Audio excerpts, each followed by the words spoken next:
Hello everyone and welcome to the Sideboard here in Orlando. I am Glenn Jones and I'm just here to bring you guys a little bit of a report from the sales floor. Obviously we don't have a Legacy Open this weekend, so most of the card sales have been standard. By large, the card sales have been standard. And what's really been interesting is just seeing the Sideboard cards that are selling out especially, and some of the just diversity is not really there. The decks that are selling the best, just all of the cards from them, red-based aggressive decks are doing very well. Both Mono Red and Naya Blitz are really popular in the room. So we've been sold out of Searing Spear and Volcanic Strength, which is a popular sideboard option for those decks against Thragtusk.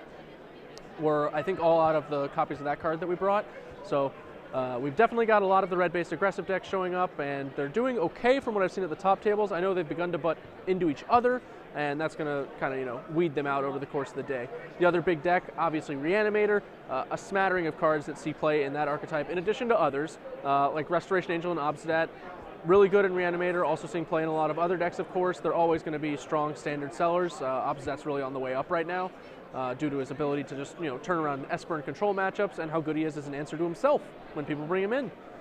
We've definitely seen a lot of different Obsidat decks out there, from black, red, white to I've even seen some Jund lists trying to splash him in, obviously Junk, Esper. Pretty interesting to see him popping up. The sideboard cards showing up for Junk, Purify the Grave, and Acidic Slime. Those are the two big ones that we've been selling. Acidic Slime is even making its way into a number of main boards. I've seen it in Junk Randomator's main deck. I've seen it in Bant's main deck. One player, Mark Nestico, is actually playing Bant along with Acidic Slimes and Clones in the main deck. I know I talked to John Cuvalier about a similar idea he's hoping to play on Sunday, but Mark started off undefeated with Clone and Acidic Slime in what was otherwise a pretty traditional Prime Speaker Bant shell. So that's a pretty exciting shift that we haven't really seen before, and I'm hoping to get him on camera at some point here. We'll have to see how he's doing next round. Beyond that, honestly, not a lot of other decks are selling especially well.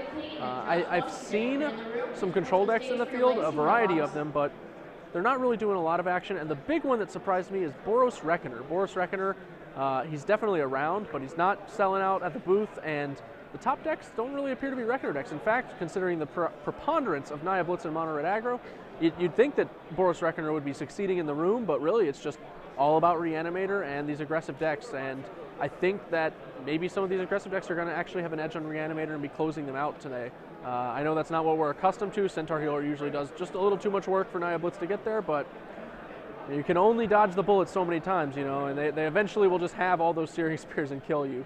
And like I said, Volcanic Strength also been very good against a traditional opponent for a lot of these decks in Naya and Jund, but obviously not that great against the Junk deck because it doesn't run any mountains. So I'm going to go ahead and throw to a break. We'll get right back to the booth with more Brad and Cedric for the next round of Standard. SCG Live is brought to you by Star